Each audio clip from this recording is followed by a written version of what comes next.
So the federal government has some problems. Congressmen have problems too.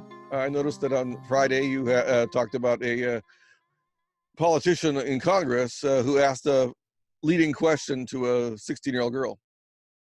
Yes, well, let's not make it sound untoward.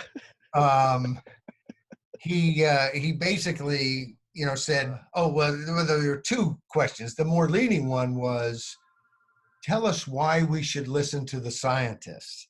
And of course, Greta Thunberg from Sweden, uh, awfully nice, cute, no doubt bright young person, cares about the climate. We all care about the climate, or should, and but didn't seem to have much to say really. I mean, her testimony was to basically give the Congress a report that they already have, and to say, believe the scientists, the united scientists, the consensus of scientists.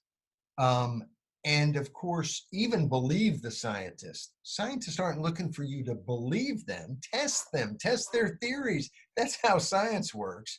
And the idea of united scientists, or, I mean, if you have some political thing, go be united scientists. But for science has nothing to do about consensus. It doesn't, gravity isn't true if enough scientists vote for it. It's either true or it's not true.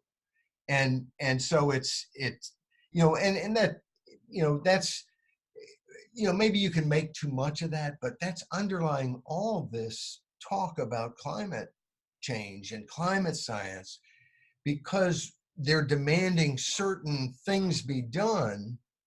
And it's, it's the sort of thing where the underlying science isn't so clear, but we're being told it is in some political way.